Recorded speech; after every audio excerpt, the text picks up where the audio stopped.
મહેસાણાના વિજાપુર લાડોલ રોડ પર ગંભીર અકસ્માત સર્જાયો છે। મહિલા કાર ચાલકે બાઇકને અડફેટે લીધો હતો અને બાઇક સવાર બે ઇજાગ્રસ્તોને હોસ્પિટલ તાત્કાલિકપણે ખસેડ્યા હતા। હોસ્પિટલમાં સારવાર દરમિયાન એકનું કરુણ મોત નીપજ્યું છે અને પોલીસે કાર ચાલક મહિલા વિરુદ્ધ ગુનો દાખલ કર્યો છે।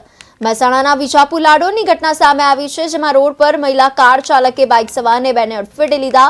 કારની ટક્કરે આવતા બંને વ્યક્તિને ગંભીર રીતે ઇજાગ્રસ્ત થયા હતા।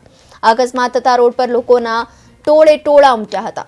લોકોએ એમ્બ્યુલન્સ બોલાવીને ઇજાગ્રસ્ત બંને વ્યક્તિઓને વધુ સારવાર અર્થે હોસ્પિટલ ખસેડ્યા હતા। આ ઘટનાની જાણ સ્થાનિક પોલીસને થતા પોલીસ ઘટના સ્થળે પહોંચી હતી, જ્યારે સારવાર અર્થે ખસેડાયેલા બેમાંથી એકનું સારવાર દરમિયાન મોત નીપજ્યું હતું, જેથી લાડોલ પોલીસે કાર ચાલક મહિલા વિરુદ્ધ ગુનો નોંધીને વધુ તપાસ હાથ ધરી છે। પોલીસ કાર ચાલક મહિલા વિરુદ્ધ ગુનો દાખલ કરવામાં આવ્યો છે, જેને લઈને એની આગળની કાર્યવાહી તજવીજ પર હાથ ધરવામાં આવી છે।